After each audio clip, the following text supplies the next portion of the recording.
Hello, community. Thank you so much for tuning in to another AVENueLive live stream. Takes place every Saturday at 9 p.m. Eastern Time. If this is your first time, please make sure to click the subscribe button as well as that notification bell so YouTube will let you know when I have new videos and live streams taking place near daily with AVNews, the videos, and AVELive, the live stream every Saturday, 9 p.m. Eastern Time. Please make sure to share this far and wide and around the world, and please join us in the chat and give your opinions on what you think about the subject matter being discussed and really whatever's on your mind. So, today, Saturday, May 26th, year of our Lord 2018, and the big story in the news today is the arrest and subsequent censorship. Well, the arrest of Tommy Robinson and subsequent censorship that took place with the media as a result. So let me explain kind of what happened. So for those of you that don't know, Tommy Robinson is a Brit that is very concerned about what is going on in the United Kingdom with this unchecked migration, with this radical Islamic element coming in and wreaking havoc all over the United Kingdom. And he has been very vocal about that, so much so he's been arrested several times because in the UK, you don't have free speech rights like you do here in the US. You know, they say you do, but you really don't, because they have like hate speech and everything else. You can get locked up. Lauren Southern got denied access back into the UK. Brittany Pettibone and her boyfriend just recently got picked up before crossing over into the UK as well and sent back. So they are really not wanting an open dialogue in the United Kingdom. Now, for some of us, I guess us Americans, it's not that much of a surprise that there's oppression going on in the United Kingdom. You see, a lot of our ancestors realized that about 250 years ago. You know, that's why we put out the Declaration of Independence and fought the Brits to gain said independence, because we didn't want to deal with that either, right? This whole like government holier than thou and the people living in serfdom, right? But I digress. Now what's going on in the UK is there is an element of radical Islam becoming a facet of politics, right? That's kind of how that works. You know, you get these radical elements in there, and then they'll get together and they'll like vote in blocks, for instance, and they'll vote their people in there, like Sadiq Khan, mayor of London, who has actually made the comment that terrorist attacks are part and parcel of living in a big city, right? He thinks that's normal, but there's been a big problem. There's no-go zones in the UK. It's not nearly as bad as it is in Sweden, for instance, or France, but in the UK, there is a problem. And well, one problem that has been going on is that there's what's called grooming gangs. And so it's groups of Islamic men that how do I phrase this properly, that work toward having sex with minors, basically, is what's going on there. This isn't the only story. There's another story from, I think it is, it's not Rotterdam, Rotham. I think Rotham in the UK. I was watching a clip from Leading Britain's Conversation where someone called in and told about their experience as a child. At 14 years old, this girl was approached by these men that were older than her and treated her really nice at first, gave her lots of attention, and, you know, got her involved in alcohol and drugs and everything else that teenagers get wrapped up in. But eventually it started turning dark, where they raped her. Like, they were raping her, and then they pass her around to their different friends, and she was being constantly raped. And they started like demanding money for the drugs that she used with them, and just like saying, basically, if you tell what we did, we're going to rape your mother, and we're going to kill your family, and we're going to kill you, right?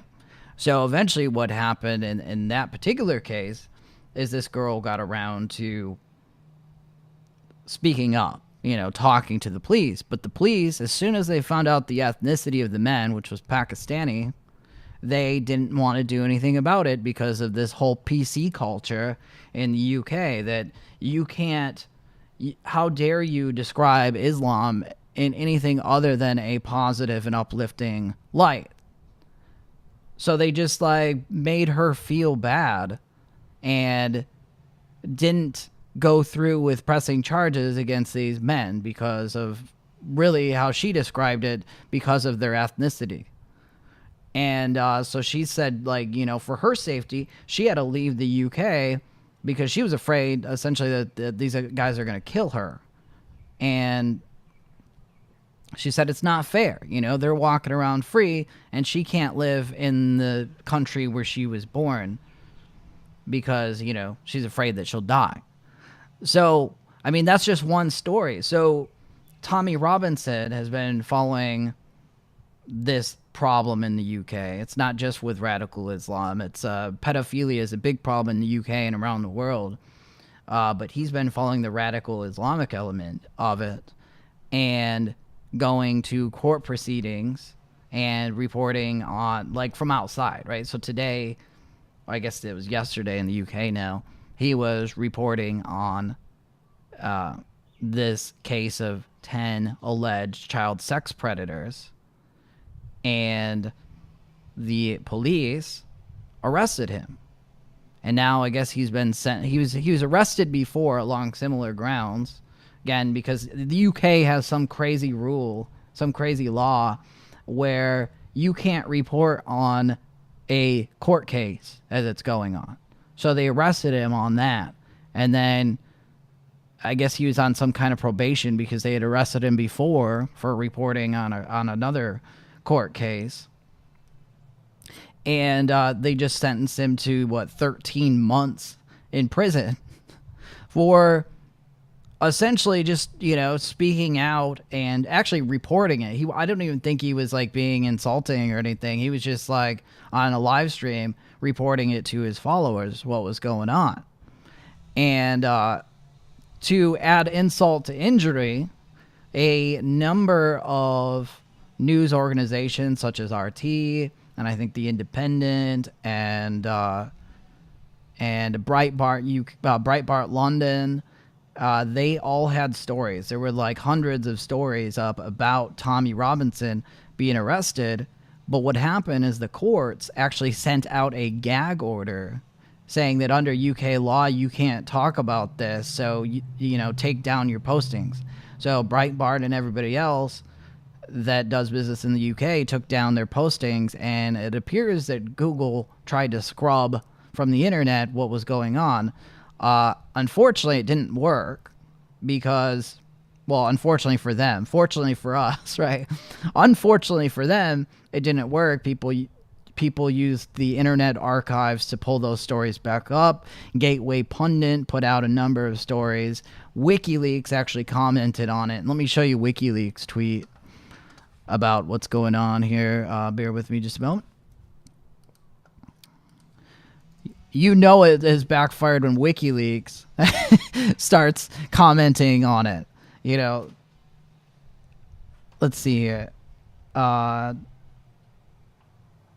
they've been tweeting up a storm too. Let me scroll back just a little bit here. May 25th. What, did they delete it? Hang on, I'm going to turn this screen on so you can see it.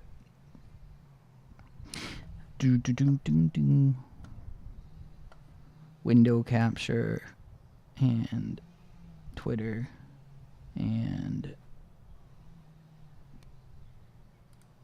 placeholder window capture. Bear with me for a moment, guys. Sorry for the wait. All right, so this is WikiLeaks Twitter page. Scroll up a little bit. Man, I just saw it this morning. I think I should have saved it. Yeah, WikiLeaks says media deletes articles on Tommy Robinson arrest in the UK after judge orders the reporting ban. And I feel like they sent out another tweet about it. I don't see it off right now, but I had saved a bunch of tweets from earlier, just in case. You can follow me on Twitter at avenueintrigue. And then I'll read some more tweets as we get to them. But a number of people have commented on this. But WikiLeaks was the first one that I saw. Yeah, okay, they were replying to somebody. They said the use of reporting bans is common in the UK, Canada, Australia, and New Zealand. Rather than sequestering a jury, the judge bans the ears of the whole population. This is widely abused. As the joke goes, difference between the judiciary and God? Answer, God knows he's not the judiciary. So, yeah, so basically, rather than sequester the jury, they just put these gag orders out. But the strange part is the gag order that was used with the media wasn't a gag order about the rape trial. It was a gag order about Tommy Robinson being arrested, right? It was about Tommy Robinson's situation. So, I mean, it's really whack, and it's clear that something in the UK isn't quite right. And an example of that would be there is a famous YouTuber from the UK. I'm not going to name his name because, you know, I don't want to like get into some kind of fight with him, but he was talking about Tommy Robinson's situation and saying basically, while he agrees with what Tommy Robinson is saying, Tommy Robinson was stupid for going to report on this court case, and that it's against the law, and like basically you're just playing into the government's hands because they want to arrest you, and so therefore you should just like sit down and do nothing, right? I'm paraphrasing, of course, right? That was the attitude from this big YouTuber, right? Oh, you should just sit around and do nothing, right? You should be more, I think this phrase was, you should just be strategic because it's stupid to go and speak your mind and get arrested, or to report the truth and get arrested. You should have some kind of strategic plan. However, this YouTuber didn't detail any strategic plan that he had. He just wanted to sit there and criticize Tommy Robinson and talk about like basically how there's nothing that you can do to take down this monster of radical Islam in the UK without first getting rid of the PC culture in the UK. And he likened it to being inside a city with a guarded gate, and Islam's up there in the tower, and you have to get through the gate. And so you have to go through the gate first and not do anything about radical Islam, right? This was the analysis of this gentleman that was talking about this. And it's like, man, maybe it's because I'm from America and we, I guess, have a little bit more rowdy nature to us.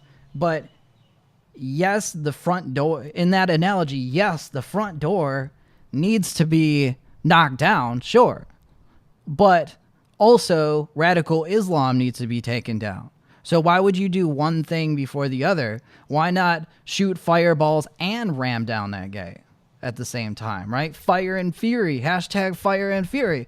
Why not do both? Because it looks to me like this famous YouTuber that's critical of Tommy Robinson, he's sitting on his ass in his apartment doing nothing but criticizing and collecting super chat money, right? He's just criticizing.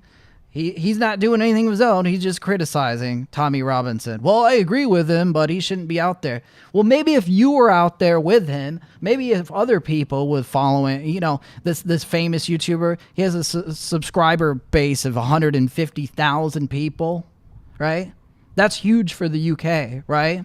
He has a voice in the UK, and he should be there, in my humble opinion. I know I would if I were in the UK. He should be there right with Tommy Robinson speaking the truth. Look, there is no more depravity in a country than people that would molest children, that would rape children, right? You won't stand up against child rape because it's against the law to say it, right? Oh, I think the argument, oh, well, you're just playing into your hands. They want to arrest you. Yes, my friend, of course they want to arrest you, but why do they want to arrest you? Why would they want to arrest you? To shut you up. But if you're shutting up because you're afraid that you're going to get arrested, then you, my friend, have fallen into the government's trap. You're playing into exactly what the government wants.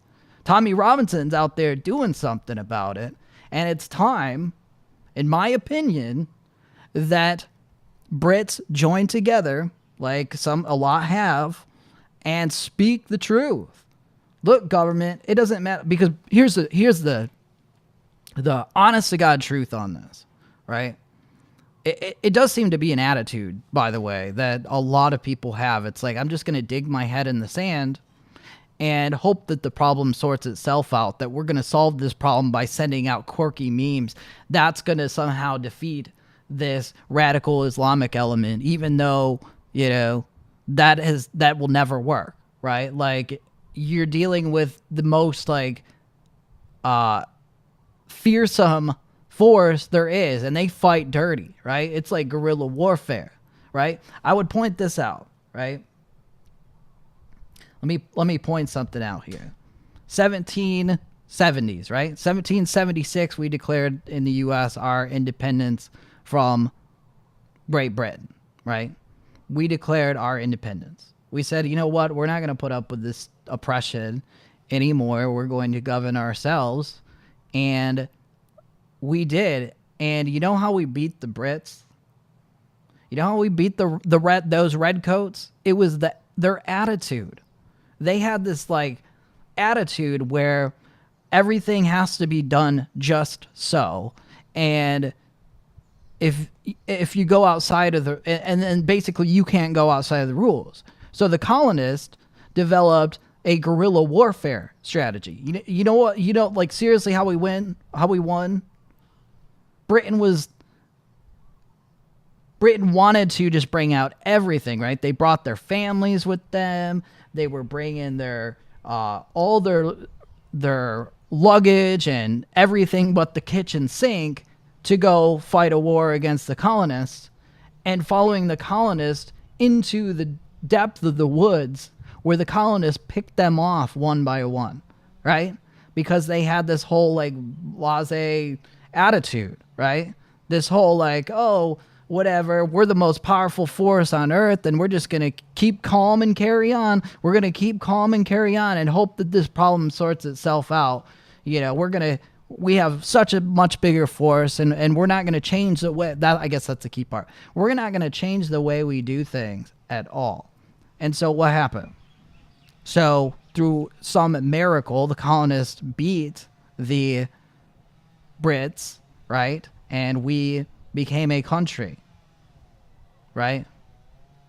We gained our independence. Now, I know that's a sore spot, obviously, between U.S.-UK relations, but that's something I feel that to a large degree hasn't changed, right? Still, there's this whole keep calm and carry on attitude, right? You can't keep calm and carry on against an enemy that fights you guerrilla style, guerrilla warfare, right? They'll keep taking shots at you one by one, and you won't be able to defeat it. The only way that you can defeat it is to be serious about it, to fire in fury, to root out the problem. You can't be PC and get rid of the problem at the same time. It's one or the other, right? It's going to require my cousins across the pond to get up, to speak the truth, and if you get arrested, then you get arrested, right? Imagine if Martin Luther King had never... imagine this. Imagine if Martin Luther King had obeyed the laws in the state where he was, in the states where he was, and just kept his mouth shut because he was afraid he was going to get arrested. Imagine if Rosa Parks did the same thing. Imagine if Gandhi decided that he wasn't going to fight injustice in South Africa by standing up to the apartheid government there, right? Imagine if these people had never got involved because, oh, well, it's illegal, so it's, you know, we're not going to get involved because then we're playing into the government's hand. That's exactly what they want us to do, right? Sounds to me like that famous YouTuber is just digging his head in the sand and hoping that that problem goes away. It is going to require action. It is going to require truth. It is going to require everybody looking out for our friends in the UK, right? And the world's aware, and I'm going to keep doing this show and talking about these issues as well, because the UK government isn't going to shut me up. I can guarantee you, right? Cancel my channel, I'll start another one, right? Cancel my Twitter, I'll start another one. You know, there's millions, millions and millions of awakened people around the world that are ready to like stand up and say, you know what? We're not going to put up with this threat of a group that wants to take the state of the world back to where it's like 600 AD, where women are treated as second-class citizens and where child rape is a normal thing. Right? I mean, think about that. Think about that. You know, so fortunately, what has gone on since Tommy Robinson was arrested is there were thousands of people out there at, I think it was at 10 Downing Street where the Prime Minister Theresa May is at, protesting to free Tommy. I would say probably it was maybe even in the 10,000s. It was a lot of people, especially a lot of people considering it's the UK, which isn't very big, right? They were out there singing Free Tommy, right? Free Tommy. That's exactly what needs to go on to demand change, because look, it's power to the people. The people can take that country back. You know what I mean? Not some slimy politician that's in bed with some globalist or in bed with the EU or Theresa May's government that pretends like they're all about Brexit but does everything possible to keep Brexit from happening the way the people wanted it to. You know, that's a sad truth. Got to keep pressure up on that government there. I don't know exactly how to do it because, you know, like, you don't have the freedom of speech. But you know what? What do you do when there's an unjust law? What do you do when there's unjust laws? You stand up to unjust laws and you say, you know what? It doesn't matter. My children's future is more important than my fear of going to jail. You know, because they can't lock all you up. They won't be able to lock you all up. And guaranteed, if it started turning violent, I can guarantee the U.S. would have the backs of the people there. And the world, right? I don't think that would happen in the 21st century in the U.K. anyway. But, you know, the people, you got to stand up. You got to stand up, because if you don't have something to stand up for, you're going to lose everything, because they're the invading force. Right? The radical Islamic element, they do have something to stand for. And they will stand for it to the death. And they will infiltrate every aspect until you're going to be forced to convert to Islam or be thrown in jail. No, that's far-fetched. That'll never happen in the United Kingdom. Oh, it will. It will. A lot of countries thought that would never happen in the countries that are now in control, under the control of radical Islam, that like old branch of Islam, right? All right, let me pull up the chat here, because I've been ranting about it for a while. All right. We have Stu Ray, Todd Holiday, Anon4, HRS, Kathy Floor Cruz, Mary Zimmerman. There's a lot of people in here. Jen Cray, welcome all. Stan's in here as well. Anon Force says, hello, everybody. Tommy Robinson arrested, UK. So things are going down right now. Yeah, I think it's, 3:20 something in the morning. I can't imagine there's going to be a lot of people, a lot of our viewers in the UK talking about it yet, or even up, right? They're in bed. But maybe they'll be getting up here, some of them shortly, the early birds. Yeah, HRS makes a good point. He says you can't even buy cutlery in the UK if you're under 18. Not kidding. A kid was arrested for it recently. Tommy broke a huge pedo story 12 years ago, so he's been in the bulldog fight for a while. Kathy Flora Cruz says that's what Sharia is. You can't expose what Islam is. It's the truth. It's the truth. It's like this unholy alliance between the globalist style government, so that is Theresa May, and, well, it's Jeremy Corbyn too, right? It's like both of them. They're establishment, right? We need some more anti-establishment people up there. Like, I wish UKIP was bigger than it is. I mean, I don't even think they even have an MP from UKIP now. Basically, there's Nigel Farage, but he's in European Parliament, so he doesn't have any, say really in what goes on in the UK Parliament. But yeah, there needs to be like a big shakeup, because there's definitely a deep state in the United Kingdom. And man, I don't know. Like, I can only tell you what I would do if I were there. If I were there, I would be going up to 10 Downing and protesting with these people. I would grab my wife, I would grab everybody we know, and we'd be up there with signs saying free Tommy, and, demanding that the laws change in this country, because, they try and pass it off. Oh, we're just trying to protect the integrity of the jury. We're so much better than the colonies, that rather than just sequester the jury, we're just going to sequester the whole country. You can't talk about people being tried for sex crimes of children, and if you do, we're going to throw you in prison. Somebody made a point, like, he said, like, in the UK, it's, let me see how this was phrased. Let me pull up the tweet really quick. I thought it was kind of funny. But it's this guy Imam Tawahidi, and he's a Muslim guy that actually, like, points out his problems with radical Islam. He's about reform in Islam, and he says, is it just me, or does the UK law system actually consider stealing Chupa Chups worse than rape and Islamic terrorism? Now, obviously, that's kind of tongue-in-cheek, Chupa Chups being a lollipop candy, but, I think there's kind of a sadness to that, where there might be some truth to it. You know what I mean? Like, you cannot talk negatively about Islam. You can talk negatively about Christianity. You can talk negatively about everybody else, but how dare you criticize Islam, right? And so the globalist and radical Islam has this unholy alliance, and it's going to be too late. You know what I mean? Kathy Floor Cruz makes a great point. That is what Sharia is. That's the truth.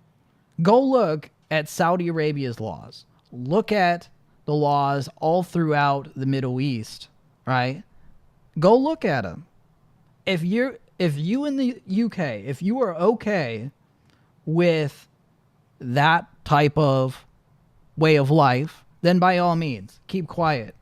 But this is not one of those scenarios, in my opinion, with respect to my brothers and sisters in the UK. I'll do everything I can to help toward the effort of freeing the UK from this, right? But I can only do so much from here in Maui, Hawaii. I'm probably 10,000 miles away from you, right? At some point, you're going to have to stand up. You don't keep calm and carry on through this. You don't. You have a threat. It is in your neighborhoods. And it's going to keep building and building and building until it takes over everything. You understand that? You're not going to be able to dig your head in the sand. You're not going to be able to hope that, Theresa May sorts the problem out. It's going to take action. It's going to take people out there to protest these unjust laws. Mary Zimmerman says, silence is compliance. That's exactly true.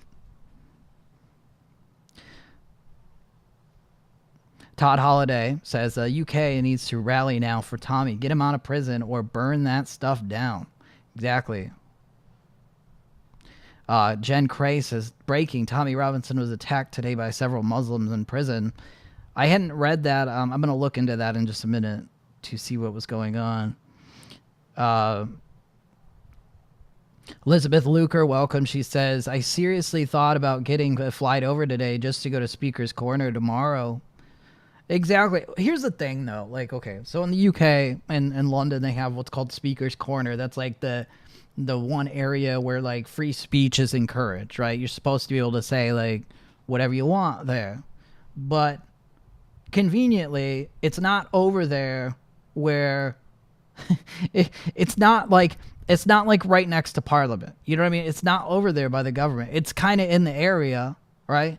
But, like, you have to be willing to, like, go outside of Speaker's Corner and speak truth. You need to, like, fill up every town and I don't know what they call them, hamlet, right? Every town, city, hamlet, port. People need to get out in full force and show as much interest in stopping this problem as radical Islam does in trying to spread this radical form and recruit people in the prison systems and infiltrating government. You know what I mean? Elizabeth Luker said he was tried and booked and sentenced in an hour. Yeah, I heard that too. That's crazy. Mary Zimmerman said, I checked into the Muslim beating. No news is good news. Yeah, let me take a look at that. I hadn't read anything on it yet. Tommy Robinson beating. Bear with me just a moment, please.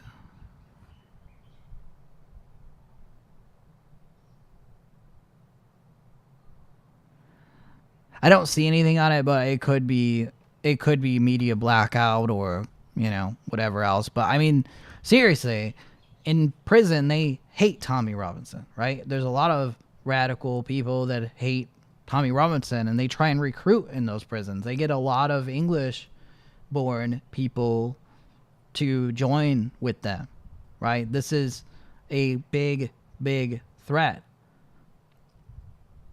I mean, but when you have them, like, basically on the street corner, like, picking up 14-year-olds and plying them with wine, like, literally, right? Plying them with wine and drugs and showing them a great experience and then raping them and telling the girl that if you tell anybody, we're going to gang rape your mom and we're going to murder your entire family, you know, that's the level of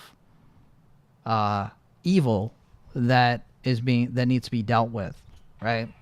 That's why Tommy Robinson does what he does. You know, the media there, they like to, like, they'll push him into this, like, oh, well, he's far right, and they make it sound like he's, like, some kind of racist and he just hates Muslims and, you know, and so he shouldn't be listened to, right? It's kind of like how here they label people conspiracy theories and conspiracy theorists and conspiracy nuts. Just listen. I would encourage everybody, listen to what Tommy Robinson is saying and talking about.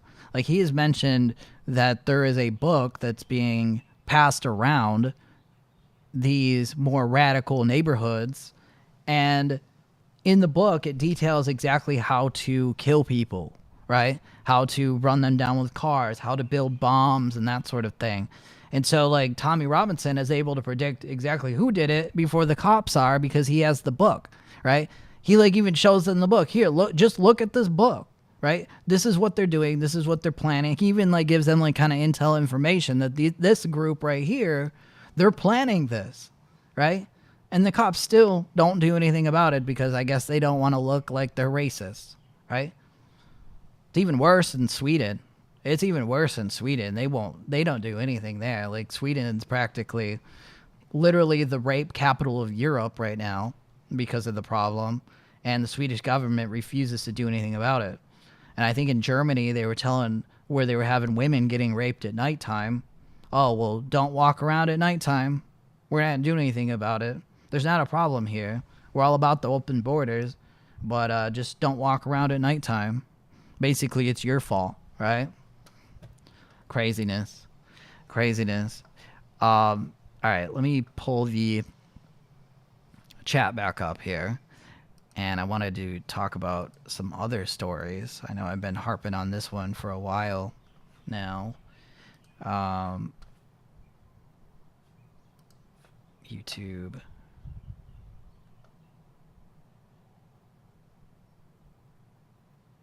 All right, so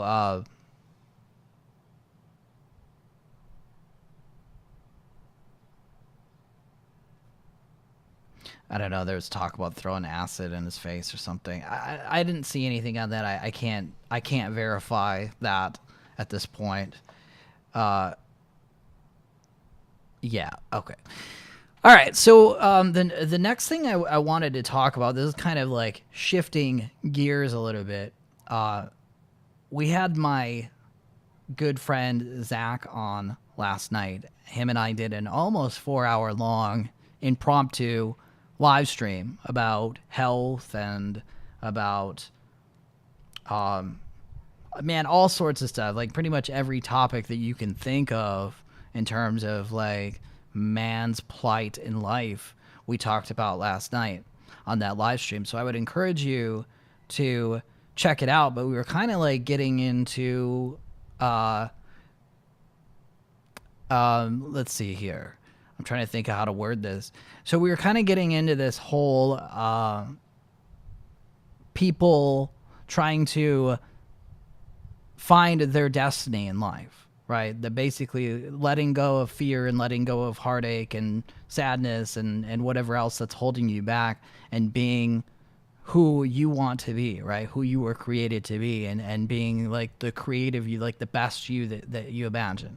You know what I mean? Like kind of this whole like movement to lift people up because we're the ones that change the world for the better, right? We're not going to be able to depend on some politician to take care of every little bit of problem.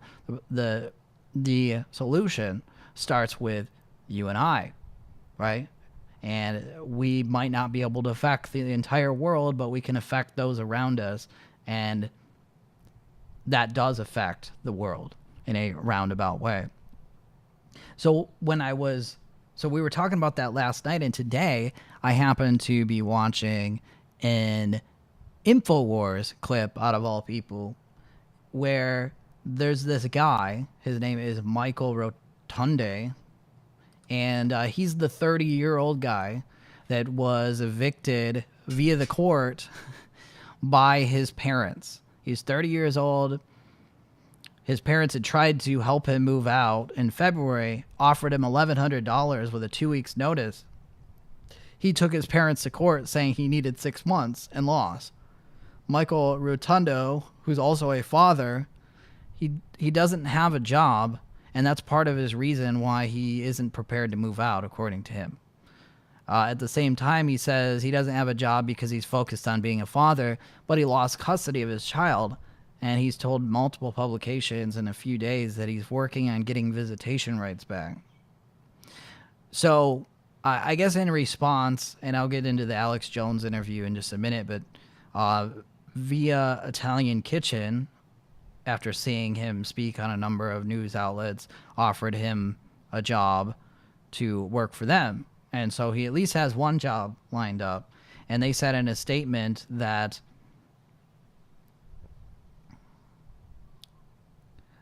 they said, as you may be aware, one current trending story in the news has revolved around parents Mark and Christina Rotundo effectively evicting their millennial 30-year-old son, Michael, from their home. Even the court system, said the parents, are within their right to give Michael the boot. At Villa, we feel for millennials across the board, it's tough out there. With that said, Michael, hey dude, we're offering you a store-level gig, complete with extensive training to get you up to speed at any of our 250 locations worldwide. We heard your parents offered you $1,100 to get out. We'll do one better, literally one. Offer from us on the table, $1,101 to come join our team. Consider it a signing bonus. We got you, bud. So there's this guy, right? So like basically this guy, the media wants to make fun of him, right? That's like kind of like the rush thing is to we're just gonna like have this guy on, and we're just only having him on because we want to rip on him. He's a 30-year-old guy that lives with his parents. Shame on him, you know, like he's somehow stupid. He's whatever. He's lazy or whatever. Well, Alex Jones, of all people, actually flew him down to Austin and interviewed him and gave him a really, I'd say it's probably one of the best interviews that I've ever seen, because there's this kind of contrast between Alex Jones, who's like a really larger than life figure, you know what I mean, and this guy who is kind of like he's really, you can tell the Michael Rotundo, he's really smart. He's really smart. He's kind of funny, but he's like more reserved and timid and quiet. And maybe I think he's a little bit autistic, was what people have pointed out, and he doesn't deny it, right? So just this like combination of this larger than life figure and this quiet guy talking life, it just like intrigued me so much to like watch this entire video. And I'd encourage you to watch the whole thing. We're going to show you part of it in just a minute. But like, man, him and Alex, they got into like some really deep talk, right? Alex was trying to like basically be a positive influence and encourage him to like follow his goals and follow his dreams, to like go out there and be who he wants to be, and not let whatever that's holding him back hold him back any longer, whether that be fear or whatever else. Because apparently this kid has like, he has some goals of what he wants to do. And but he, like a lot of people in this world, doesn't realize that you can't just go from 0 to 100, right? You can't expect success overnight, that you have to take little steps toward a goal. You set the goal, right? Then you don't focus on the enormity of the goal, because if you do that, then you're not going to follow through with that goal, which is exactly what's happening with this kid, right? Well, man, right? He's 30 something years old, right? That's exactly what's going on with him. It's holding his fear, or his fear and his excuses of why he can't accomplish that big goal that he has, keep him from ever trying, right? There's a lot of people out there that are like that. You gotta set steps. What am I going to do to accomplish this goal? Because you realize in the beginning you're not going to have tons of money and unlimited resources. You can't just do whatever you want. You got to set tangible steps. You take the first step. Once you get on the first step, then the second, then the third. Eventually, you get up to the top of that mountain, that goal, right? But let me show you a clip of what Alex Jones is talking to this kid about. And I'm telling you, I was just like awe-inspired. Not awe-inspired. That's maybe a little too far. But I was just like wrapped up in this video. Big time. All right, let me pull that up so y'all can see it, and put the audio on. Bear with me just a moment.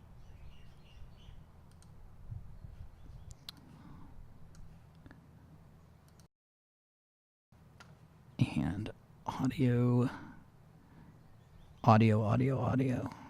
Okay, I just gotta click the button and...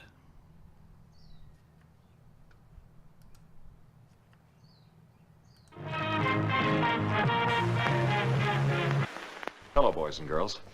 I have a special message for you from the President of the United States. In the councils of government, we must guard against the acquisition of unwarranted influence, whether sought or unsought, by the military-industrial complex. And we are, as a people, inherently and historically opposed to secret societies, to secret oaths, and to secret proceedings. War crime guide in our newsroom, and there has been an attempt, as perhaps you know now, on the life of President Kennedy. The initial attack on the destroyer Maddox on August 2nd was repeated today. Psychological warfare operations went into high gear. In retaliation for this unprovoked attack On the high seas, our forces have struck the bases used by the North Vietnamese patrol craft. It would allow the president to wage war in Vietnam.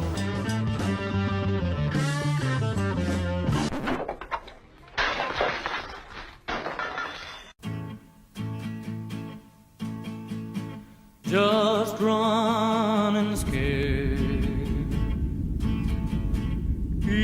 In 1976, Flight 455, which took off from Venezuela bound for Cuba, suddenly exploded. All 73 passengers and 5 crew members aboard died after the plane crashed near Barbados.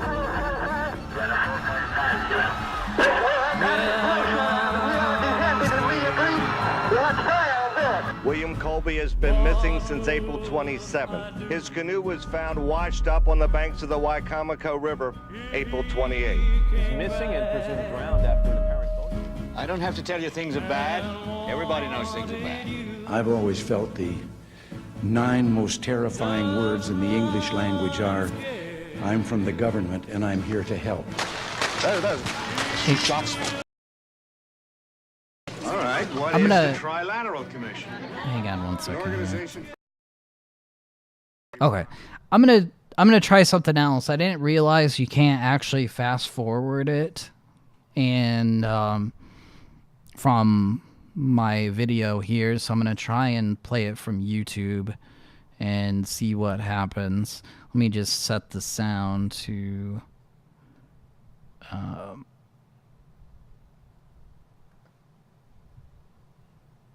Okay, Windows source. All right, let me see if the sound comes through.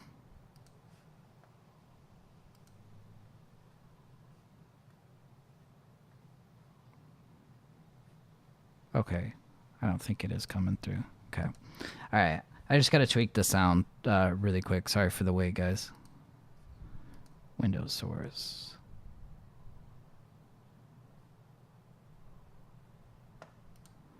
Audio.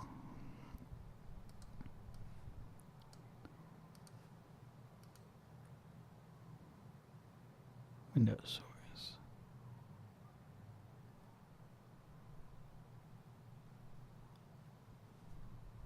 Will it not do that? Windows source. Crop. Maybe screen. Screen capture.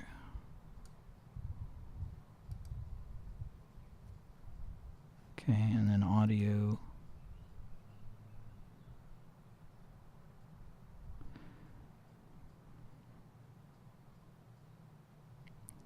Man, why is this so hard? All right. Plan B. Plan B. I'll just turn that off. Sound. And switch that back to normal. And let me do this here. I will pull out my headphones and then I'll play it like this.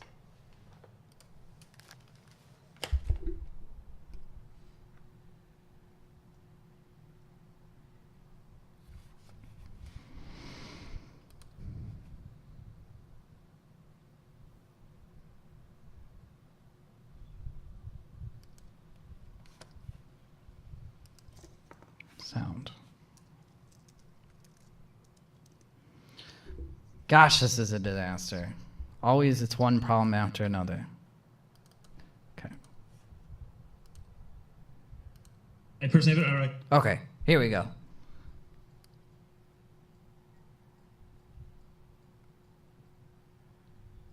gonna go back to like 20 minutes.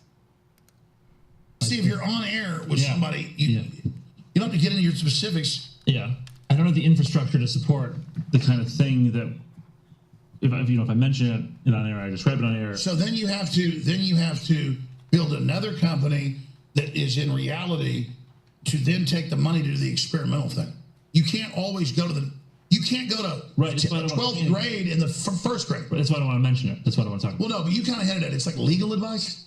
No. We were saying you're like working on legal stuff. It's my own legal stuff. It takes.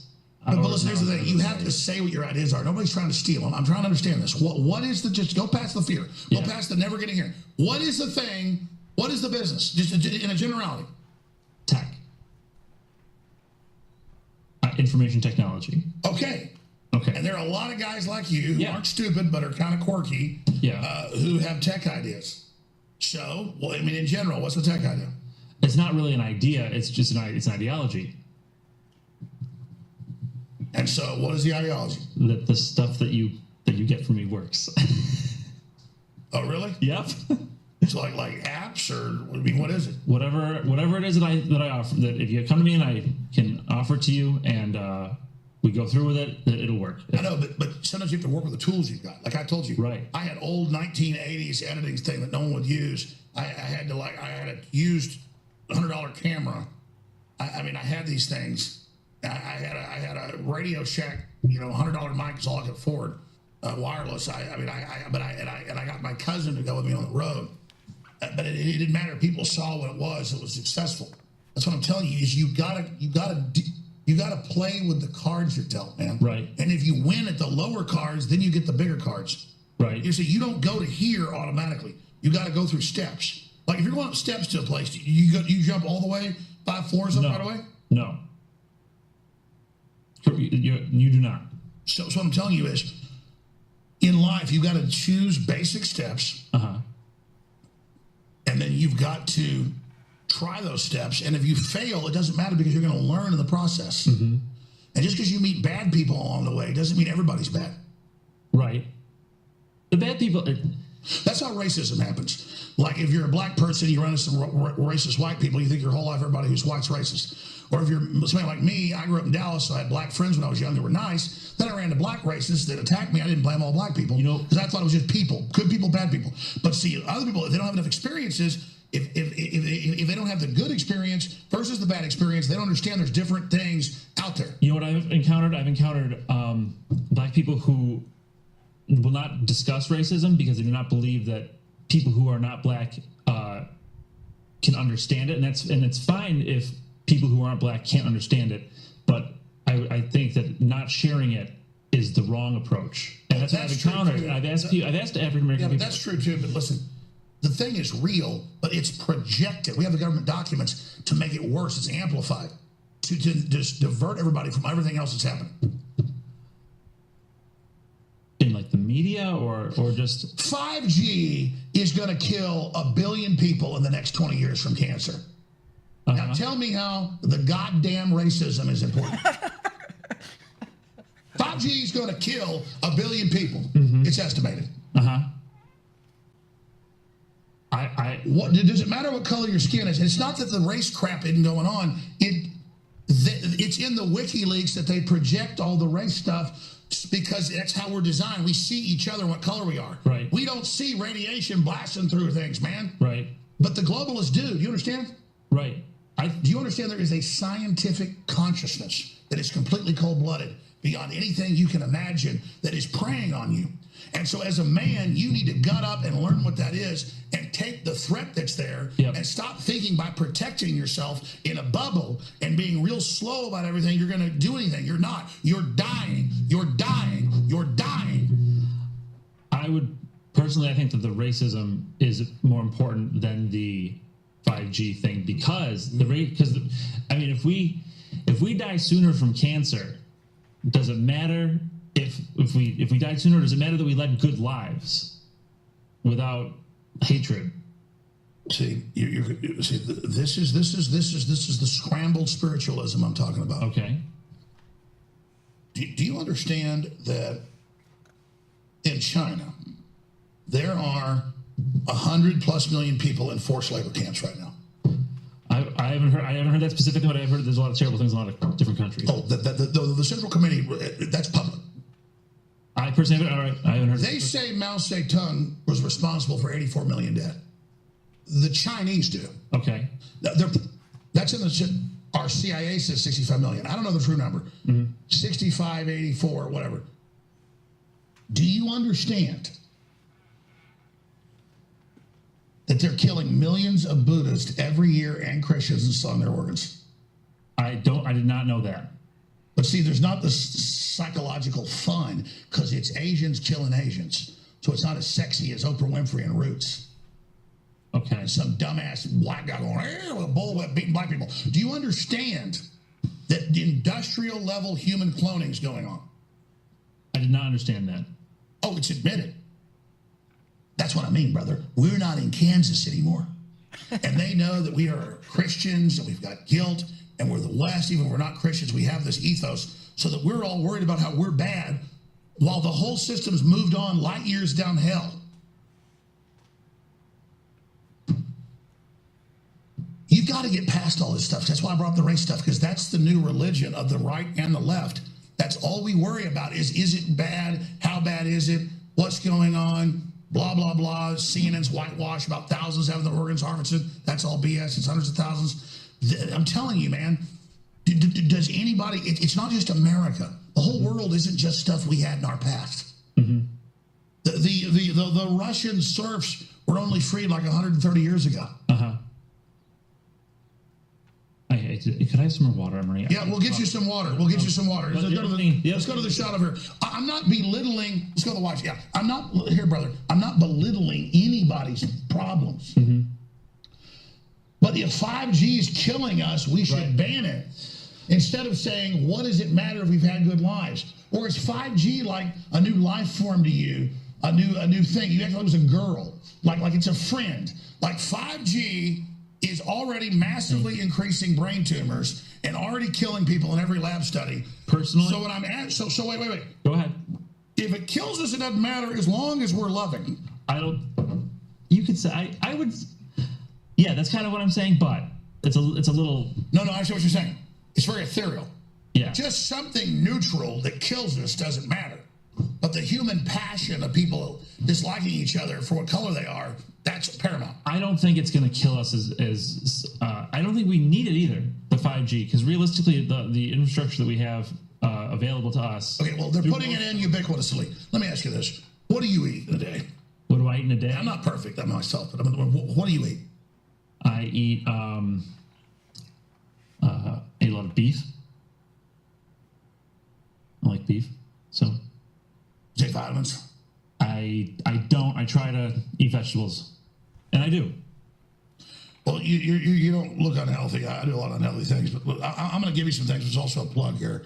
I'm going to give you Alpha Power. Okay. Which I had them set out for the body and mind.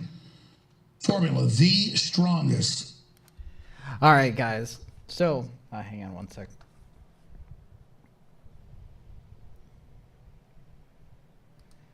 All right, so that was a clip from InfoWars, and like Alex Jones, he just goes all over the place. He's trying to keep an entertaining show, and he's trying to like plug things, and really that's kind of how his mind works. It's like it's just kind of like information overload. So he's going all over the place, but like basically to like kind of shorten what he's getting at, it's basically saying that that this globalist society creates this environment where, people are kept from fulfilling their destiny, fulfilling, what they were created to do. That basically, that the fact that Michael Rotundo, right?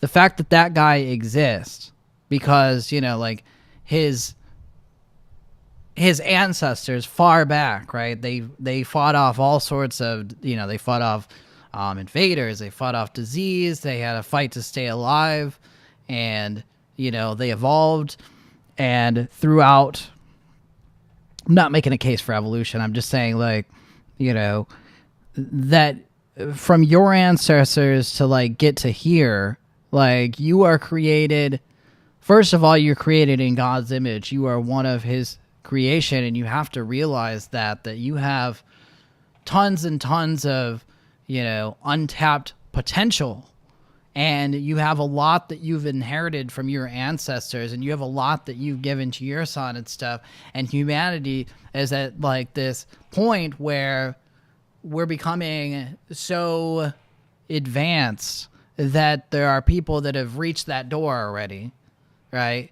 And are looking back and saying, oh, well, we can't have the rest of society get to this advanced, awakened state like we are, because then we're going to have competition. And so they try and keep everybody fighting each other and focused on racism and everything else, you know, while they live the high life, right? They're trying to keep everybody down.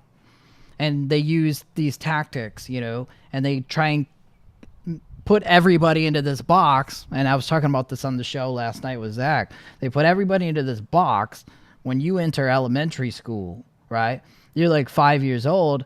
From the start, they try and fit you into the box to mold you in the way that they want you to be. They give you this English style class where it's like, shut up, you know, don't question authority, right? Raise your hand to talk, follow our curriculum, really don't question anything, you know, and you'll be able to get a good job and make lots of money, and everything's about this like upward mobility that you have to have the best car and the best house and the best life and everything else. And more people, especially, you know, the stars, realize this lie when they get to the top. They have everything that they ever wanted, but then they realize that that's not enough. It will never be enough. What's missing is that connection with God, because we are created in God's image, right? That absence of that connection. And it's interesting because that's exactly what Alex Jones was talking about with this guy. He was even like quoting some scriptures and stuff, like talking about like planting seed, that, you know, that you can plant seed and some of it might scatter in the wind, and some of it animals will eat it up, and some of it, you know, might die out from lack of water, you know, but that, you know, that there's seed that grows into a big fruitful tree, essentially, right?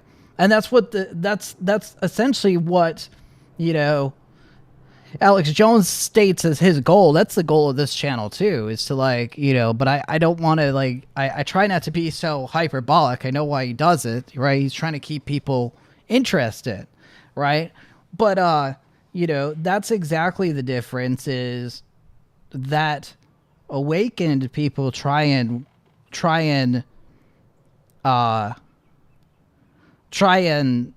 awaken people to realize their full potential about themselves, to take back that individual power that they gave over to the government for whatever reason, right? To take back that authority, to take back that power, so we can stand on our own 2 feet and be of best benefit to the society as a whole by, you know, like taking back our rights, essentially. It's about like individualism helping the whole, rather than just give every power to the state, the nanny state, and expect that they're going to take care of my every need. But I just thought that was really interesting from a very, you know, Alex Jones was flying at 40,000 feet, you know, level, with like being really, really abstract, you know, abstract and big picture. But I really appreciated that. I could listen to that kind of stuff all day. You know, I wish he'd talk about it more rather than like the stupid stuff that doesn't matter, you know. But I don't know. Let me pull open the chat and see if you guys are still with me. Close out of that here. Yeah, you guys are still with me. That's good.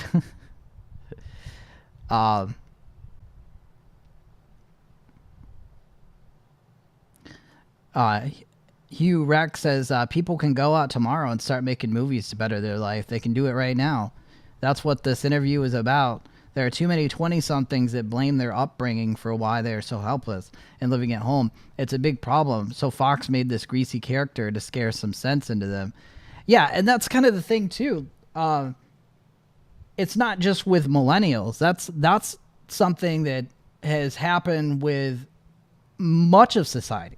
Right? I would say, I mean, if I were to guess percentage-wise, I'm going to say like 90% of people aren't following their dreams because at some point those dreams were crushed by a relative or, you know, someone else that person respected, right? Like maybe like back in the day, you were drawn pictures, right? Maybe you were really good at pictures and that's something that you were interested in, but then your parent told you to put down the pictures, that doesn't give you any money, that you need to focus and be an accountant instead.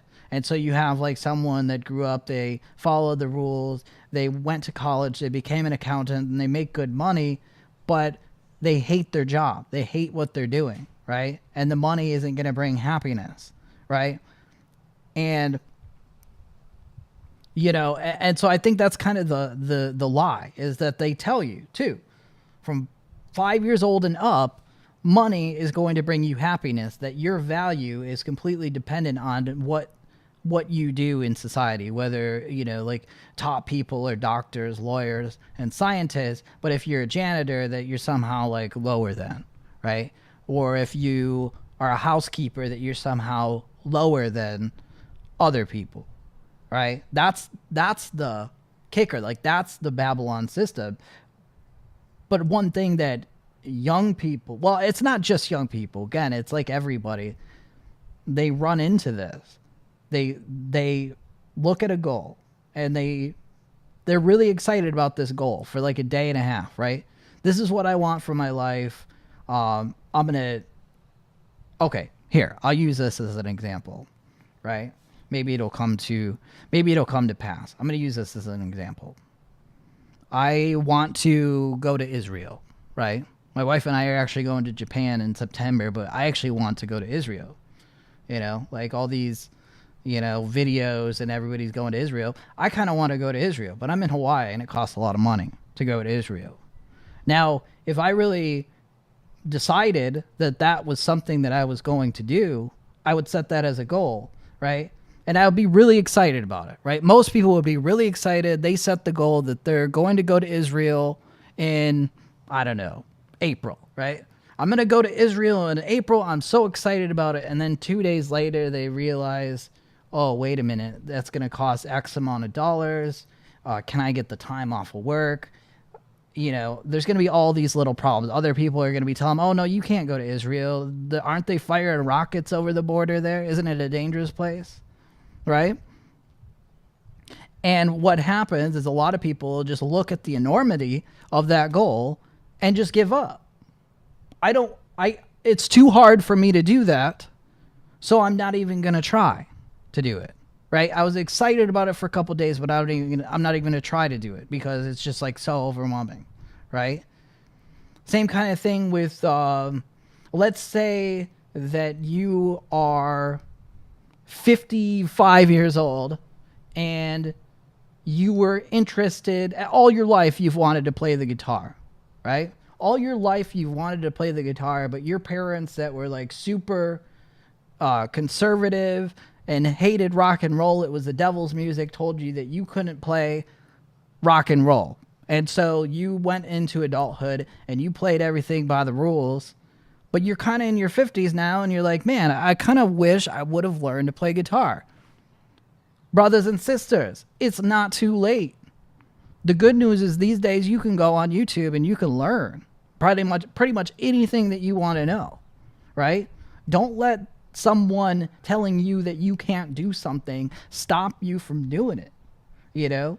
Don't let the naysayers, because there's tons of naysayers. The reality is what happens is this, is other people that aren't happy in their own lives, every time you state a goal of your own, right? I want to do something that's great. They'll give you every reason as to why that you can't do the goal that you have set for yourself.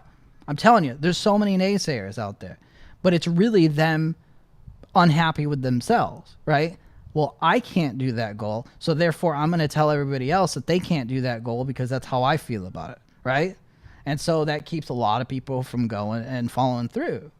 But it's rampant in our society. It's because it's the cultural conditioning. It's the Babylon system that we're going to keep people from accomplishing their full potential, this mass awakening, this mass renaissance. We're going to keep people from getting to that point, right? We're going to keep people from getting to that point because if people get to that point, then we're going to have competition, right? These people at the top, we're going to have competition. We can't have that kind of like, you know, billions and billions of dollars if we have all this competition and all this talent and all these people that are awakened and enlightened to, you know, fulfill their full God-given potential, right? Sundog says, But Noah, you didn't build it, referring to Obama talking about like how, you know, like if you have a small business or whatever, you didn't build that business. It was the government. Look, some people believe that the government's their God, you know. Honestly, people look at that and they like criticize Christians, they criticize Buddhists, they criticize people in other religions. Oh, these people are so stupid. They believe in God. They believe in this, you know, magical person up in the sky. But then they look to the state as their God, right? They look to the state as their God, and then they realize that that God doesn't pay off, right? That God, you're going to end up wasting your entire life, and you're going to get to a place where you're going to realize, let's say for the sake of argument, let's say you play everything by the rules. Let's say you become a doctor and you make tons and tons of cash. You became a brain surgeon just like your parents wanted you to. It's not going to bring you happiness. You know, that's one thing we come into contact with here in Maui a lot, is a lot of very wealthy people come here for vacation, right? A lot of movie stars and stuff. Surprise, surprise, they're not happy. Their families aren't happy, right?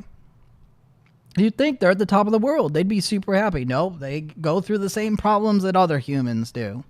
The difference is they have money. But what did they have? What they have, because they have this money, they have all these vultures around them being fake nice, trying to get a piece of that money, right? They don't really care about you, you know? That's the thing about Hollywood, too. Like, most people are fake there. They're so freaking fake. They're not your real friends. You're not going to be able to depend on them. And the second you know, hit your rock bottom, they're not going to be there to help you out, right? So, I mean, you can get up to the top, but it's not going to be happy. You're not going to be happy, right? Everybody's missing that piece of being close to God. We're meant as beings created by God to be close to God. Now, whether you're a Christian or you have different spiritual beliefs or whatever, however you look at that, it's the truth. We're removed from that part of ourselves. And the Babylon system likes to remove everybody from that, because if you accomplish your full potential, then their system is over, right? When we stop fighting each other, we lay that down, right? And we start rooting out this corruption.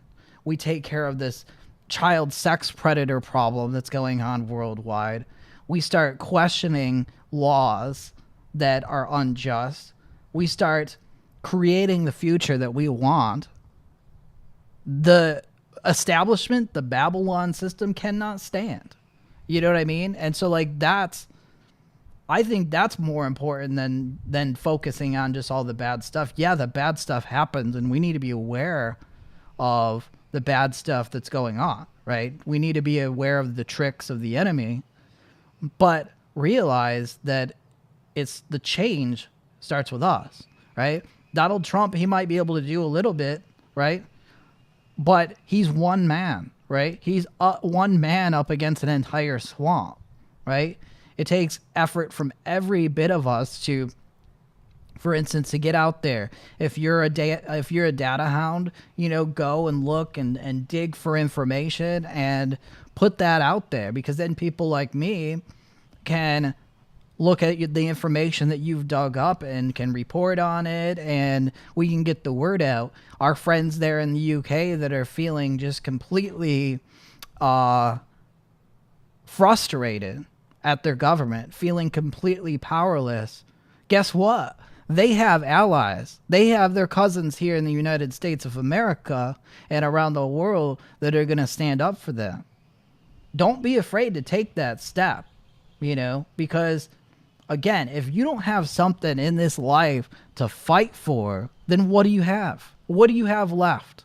If you've given up everything that you have to fight for, what do you have left?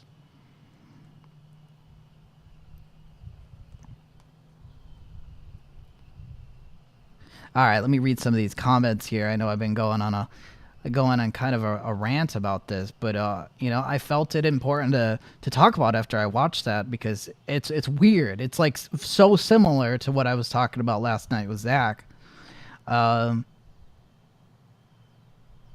Stan says, survey from CEOs, their biggest problem is that when hiring, They all want the big corner office right away and way more than what they pay. That's true. That's the truth. And then Hugh Rex says, yes, you're right. In a true capitalistic economy, companies would constantly being started and closing, changing hands, etc., if it wouldn't be hoarded by a few people at the top and corrupt politicians. Yeah.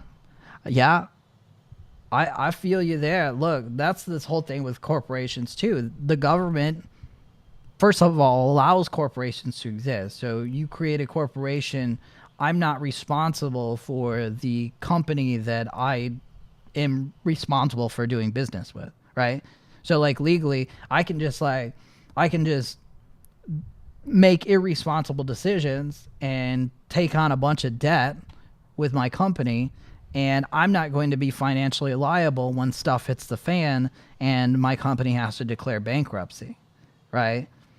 That's kind of how that works with corporations. If we had true free market, then the government wouldn't be involved, right? People would be responsible for their own business, right? I have a soap company, right? We make organic body products and bath bombs and we work with another company to get handmade Turkish towels, and we make essential oils and that sort of thing. You can check that out at avenueintrigue.com. But I have a company, right?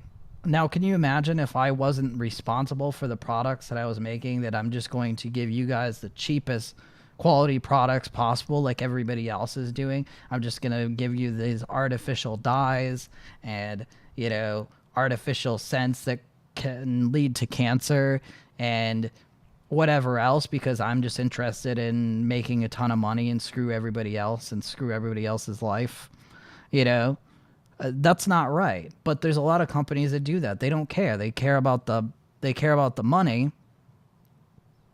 They care about the money, but they don't care about the person behind the money, right? They don't care about the people. And I personally, in my opinion, I think that's a bad way to do business.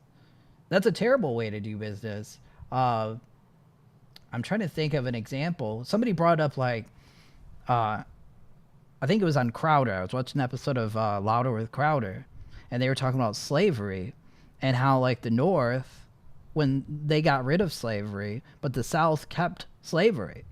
And that because there was so much competition up in the North, that the North just completely kicked the pants off of the South in terms of production. Right? They produce so much more. Well, why was that? Because, the South, they had slaves that they didn't pay a salary, right? They just had to feed them and, house them and that sort of thing. Why was that? Well, because competition and the chance to excel breeds better product. Right? It puts out better product, and people are more efficient if they know that that my hard work is going to get me more benefits, right? Slaves obviously aren't happy with the fact that they're slaves. They're not getting paid, they're getting mistreated, and they're not being treated as human, right?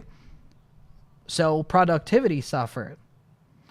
I never thought of it that way, but it's kind of the truth.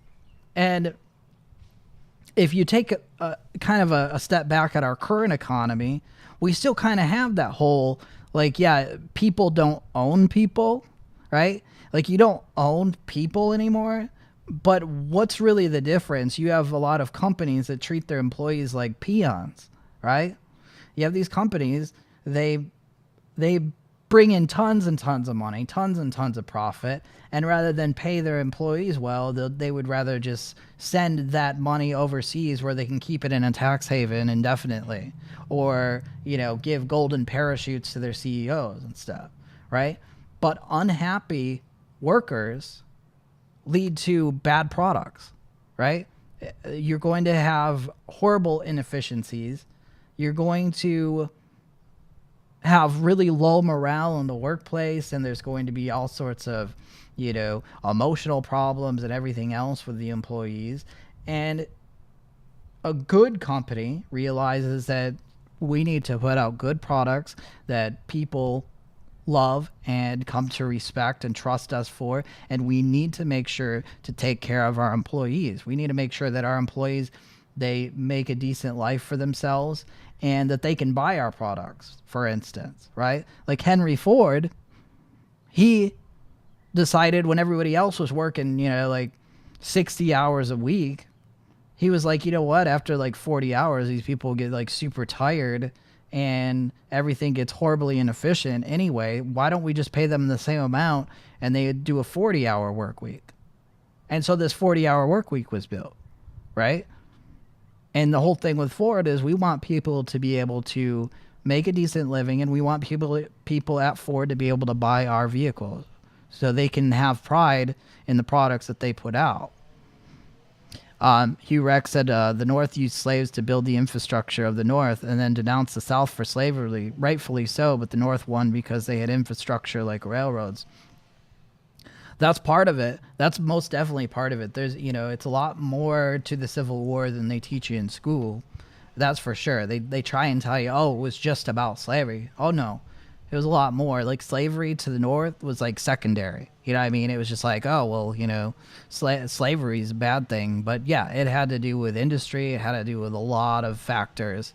Lincoln actually used the Civil War to federalize, like, everything afterwards. Like, the government didn't have that power, right?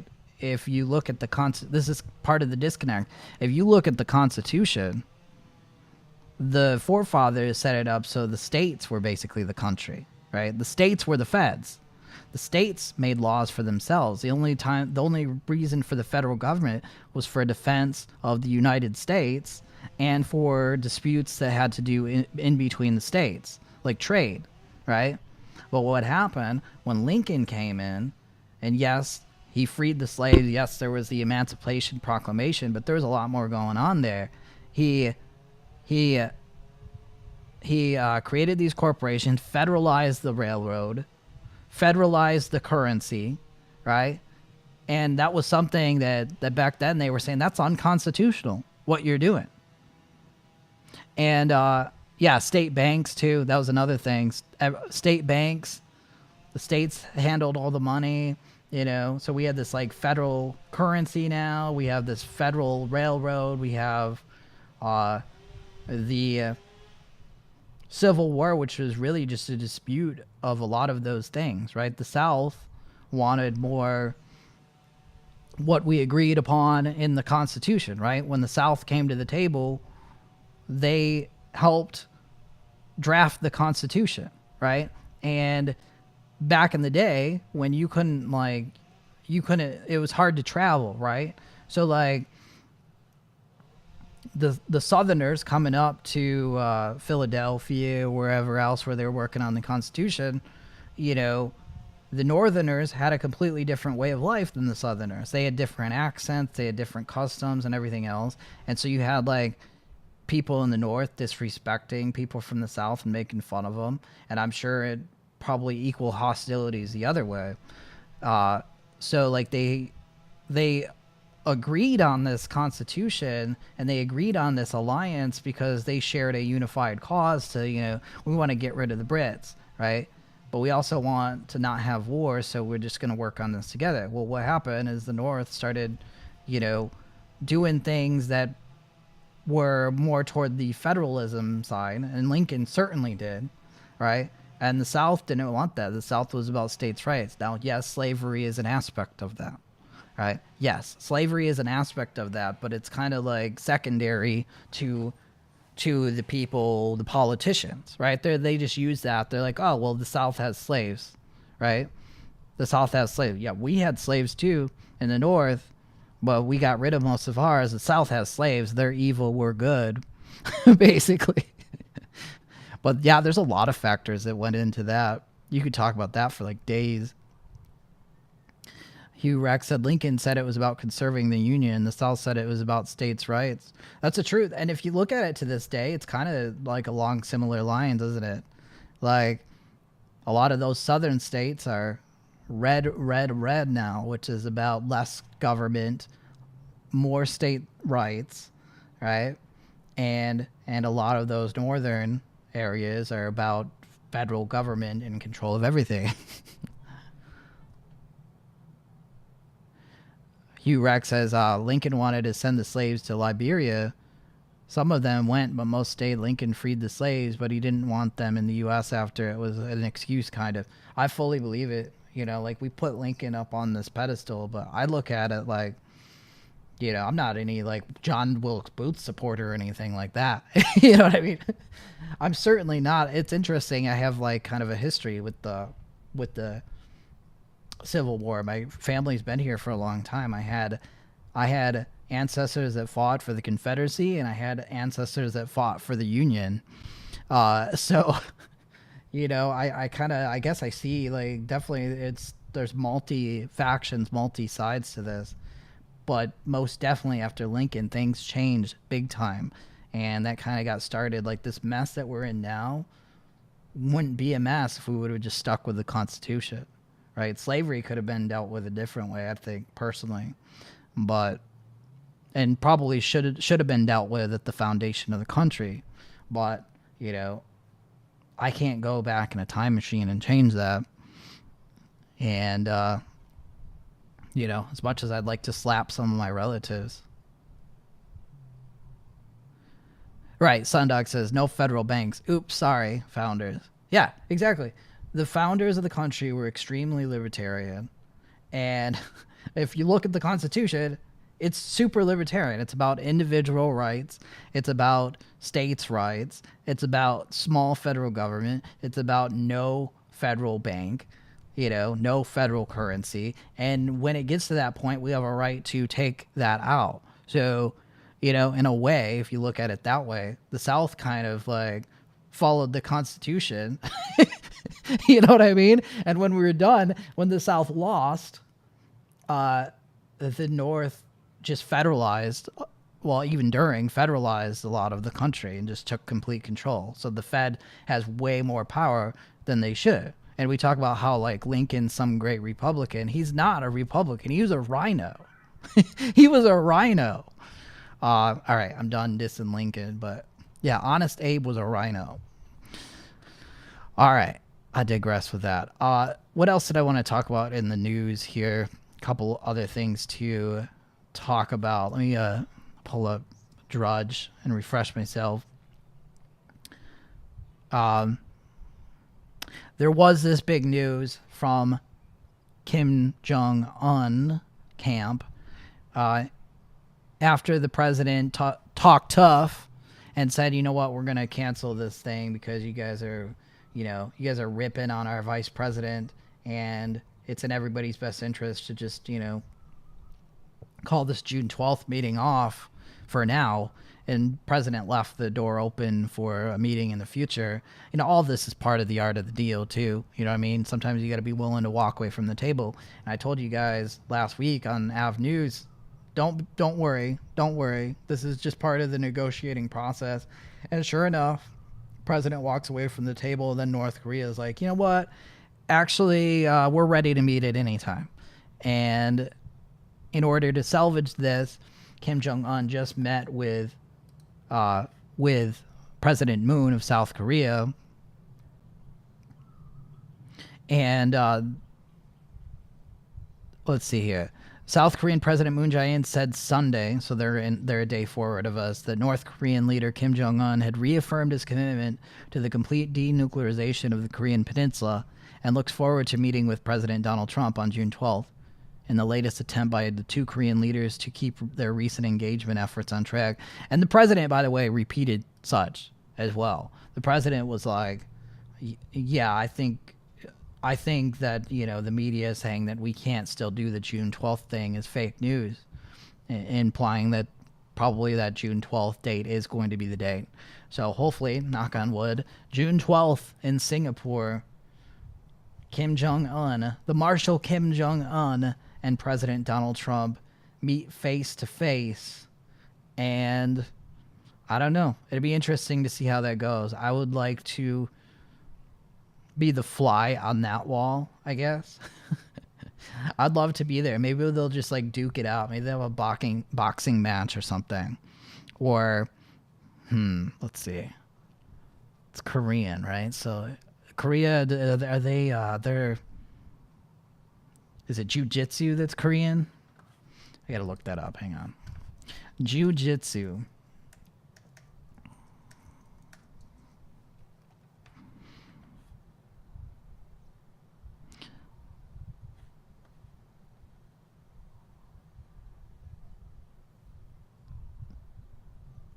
Well, that's Brazilian jiu-jitsu. Where's jiu-jitsu? Oh, that's Japanese, I guess. Okay, whatever. All right, whatever. They can have some martial arts Cobra Kai matchup. East versus West. All right, I digress, but that's definitely good news. Peace on the Korean Peninsula. And then there were a few other things that I wanted to get to.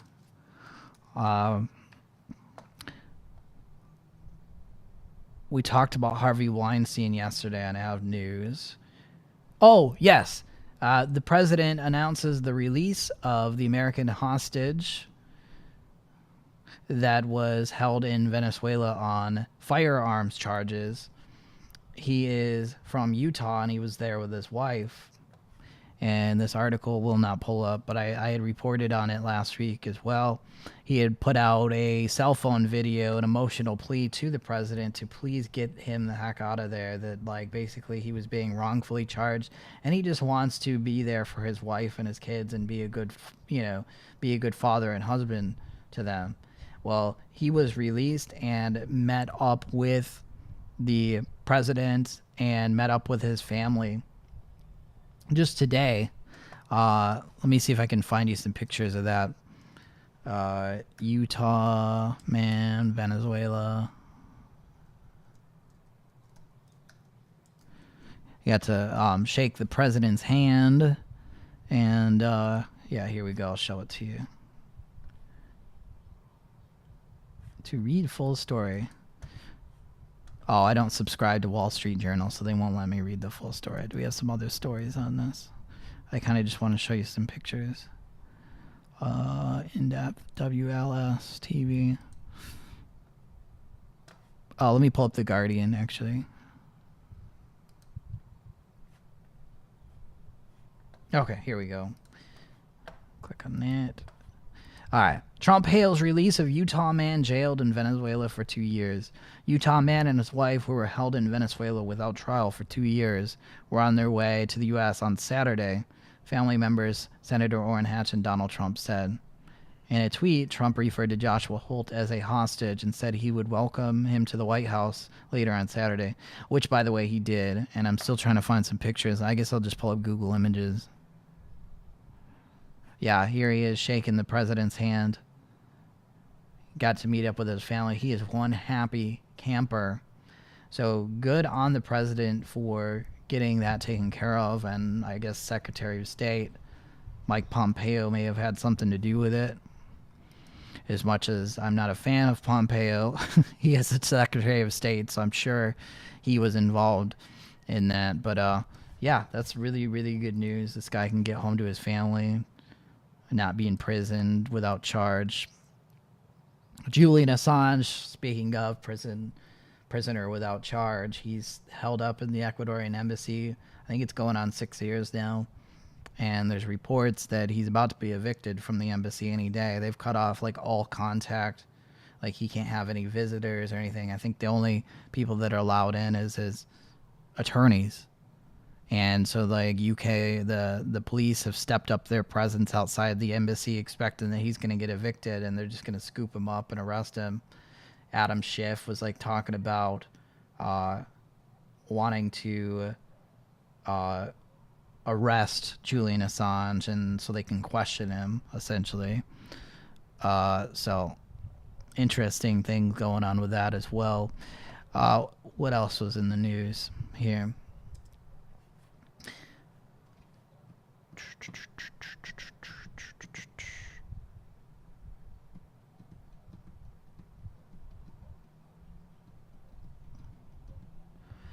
I don't see much here. Let me check my Twitter. I think I talked about everything. I think I must have talked about everything. I expected this to go on a little bit longer. Let's see here. Let me just double check here. Let me read you some of these comments about Tommy Robinson's situation. I thought there were some really interesting ones. You can follow me on Twitter at avenueintrigue. Make sure to click the subscribe button as well as the notification bell so YouTube will let you know when I have new videos and live streams happening near daily. Appreciate it. Please share this far and wide. Styx had a good comment. He said, it's very funny to see a bunch of British serfs become hyper-patriotic, blind and deaf to their own suffering, when it pointed out that their island commune is a dystopian hellhole. Aim that anger where it belongs, as in not at those trying to help you, dimwit. Strong words from Styx. And then Roseanne said, pedos and their agents are now arresting those who oppose them in England. Hashtag free Tommy Robinson. And then she directed that at Nigel Farage, the president, and hashtag pedogate.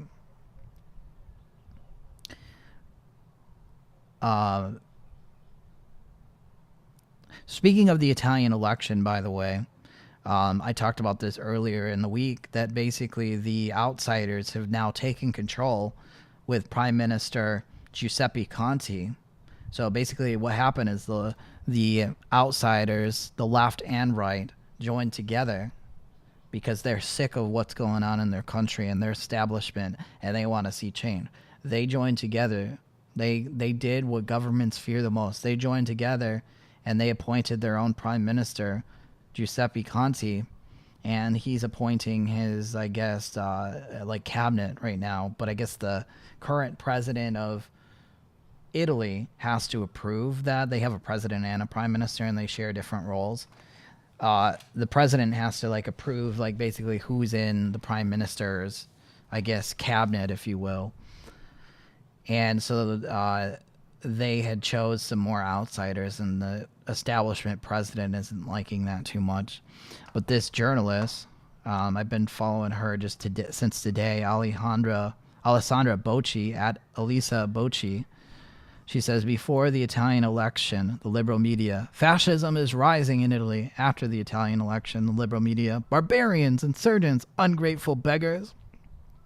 She says, get used to the fact Italy is becoming a sovereign nation again, and start doing your job for once. And truth, these parties are very Eurosceptic, both of them, both the left and the right one. Lega Nord and Five Star Movement, I think the other one is called, right? They're both definitely Eurosceptic. Lega Nord, which is considered the far right one, is not liking all this migration coming over from North Africa. Rightfully so. Like, these people are getting upset, and so they're all about Italy first. Both sides, they're saying Italy first. They're saying we're going to change things up, and they're talking about leaving the euro, talking about leaving the European Union altogether. And so there might be an ITAL exit very soon. Back in some of these comments about Tommy Robinson, Stephen Crowder said, Tommy Robinson arrested and jailed for over a year for reporting on Muslim pedophile rape gangs. The UK has legally barred journalists for reporting the story. You read that right. It's illegal to report the story in the UK. Truly Orwellian. Hashtag free Tommy. And then here's these people with a banner out front. It says, free Tommy Robinson. The working class is standing shoulder to shoulder with Tommy Robinson. The arrest will backlash for sure. Hashtag free Tommy Robinson.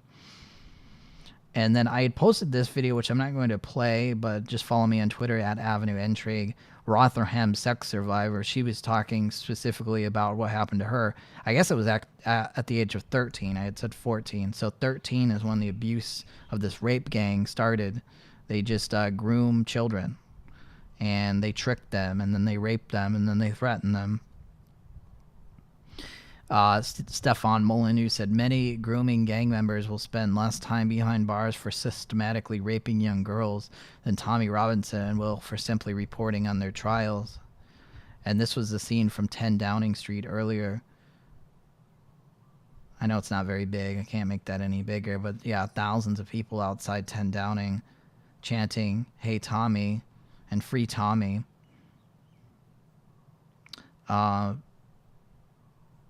Let's see here. What else?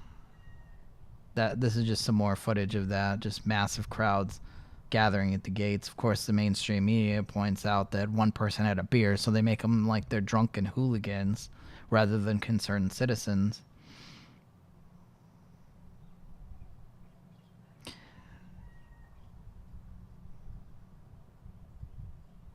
And then I had posted a video on there as well. And then Gateway Pundit's article. Gateway, good on him, have been talking about it a bunch. Geert Wilders of the Netherlands, he ran a campaign where he was trying to, they're all about the Nexit, right? The Netherlands exit from the EU. And he's pretty, I'd say he's firmly in the camp of just anti-Islam altogether. He's pretty hardcore about that. But he said, arrested for breaching the peace while reporting on an Islamic grooming gang trial? Is this Saudi Arabia? Has the United Kingdom become a police state? Jail equals a death sentence for Tommy Robinson. Come to your senses, United Kingdom. And Lauren Southern said, Tommy Robinson has just been sentenced to jail for 13 months. There's a UK reporting ban. No one is allowed to talk about it. Hashtag free Tommy. And then Nick Monroe at NickMon1112 was tweeting up a storm about this. This is kind of how I found this out. Some of you guys mentioned that Tommy Robinson was arrested.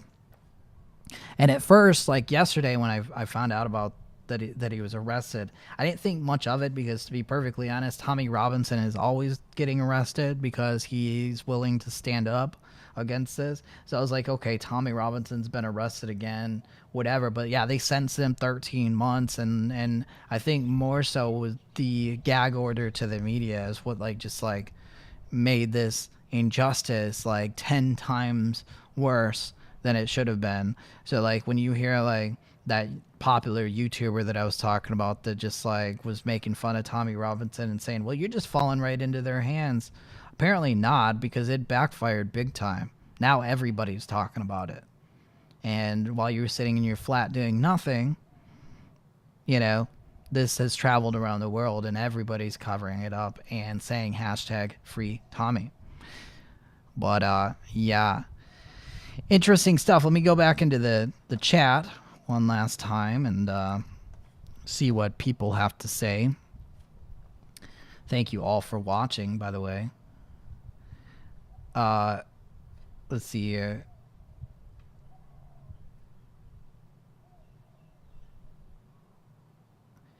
Mary Zimmerman, going back to the North Korea thing, she said, President Trump has the skill to make an appropriate decision in a heartbeat. She says, I think the approximate June 12th meeting will not be the true date. Remember, POTUS, Trump doesn't tell his plan. Well, I think it's going to be on the 12th. Maybe not, but I think it will be. There's a lot that goes into planning these state visits. I can't imagine that it would be different just because so much security has to go into that and location and everything else, and then Secret Service probably would have been there a month in advance prepping everything. So I think it'll be June 12th, but we'll see how it goes. Doug C says lots of misdirection going on and lots of prestidigitation. It almost grimace magical. Stan posted President Donald Trump's status. POTUS already met with Kim Jong-un, said Stan. June 12th is for the media to play it up or down. I agree. I probably agree. He's probably met with him already. Doug C says, you guys are right. Donald Trump has good intuitive mind. Einstein said, intuitive mind is a sacred gift and the rational mind is a faithful servant. Mary Zimmerman says, POTUS has a back channel with Rocket Man. Keep the deep state in the dark. True. Very true. And then Mary said, I've got to give it to Kim. Name right. He's respecting our POTUS, so I'm going to start respecting him, although I use Rocket Man with endearment. Exactly. Exactly. I think it'll turn out for the good. I really think that Kim Jong-un, for a fact, he went to boarding schools in Switzerland. So he was raised in the West. He appreciates the West. He likes the West. But he had a grandfather and a father that were hardcore communists. And he has a country that's expecting him to live up to that legacy of his grandfather and father. in terms of even like just getting the same haircut and wearing the suits, having the same body style, doing the same things. But I really do believe that Kim Jong-un wants better for his country. They've invested lots and lots of money to build world-class ski resorts, to fix up Pyongyang. They built amusement parks, right? And yeah, there's still those concentration camps going, and they're still shooting people going over the border.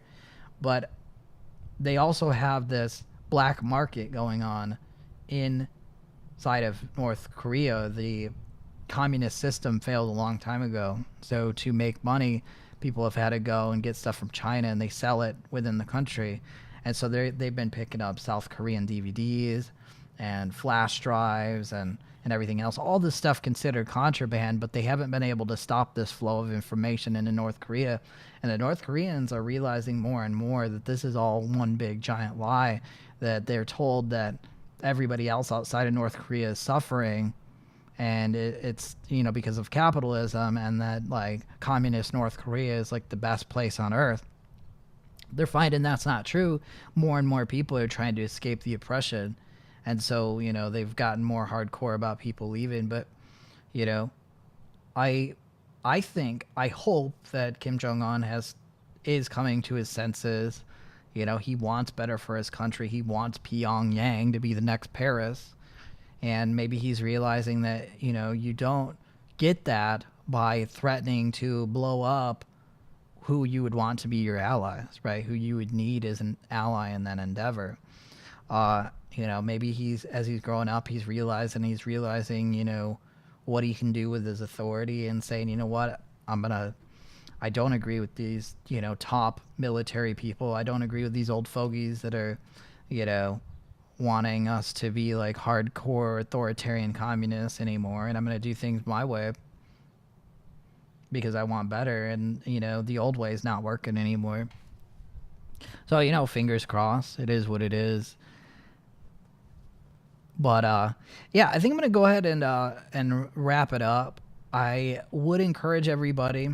I know it's a little bit shy of like the 2 hours that we normally do. My apologies for that. But I would encourage everybody, check out the live stream from last night. It's titled AVELive.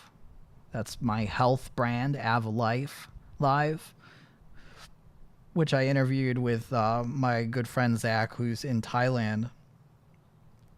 And it was just an all-around good conversation about not just health, but like really, you know, humanity's plight in general, and ways and steps to like help make this world a better place, and to basically fulfill our destiny and fulfill our dreams, you know. So it's kind of a positive, uplifting discussion that kind of goes all over the place if you want some extra content to listen to. But I want to thank you all for watching. Please make sure to click the subscribe button as well as the notification bell. Please share this far and wide. If you can donate, please consider it. Patreon.com/avenueintrigue. That's patreon.com/avenueintrigue. Check out our organic soap at avmaui.com. That's avmaui.com, listed down below. Want to thank you all for watching. Y'all stay safe. Keep your heads up. Peace.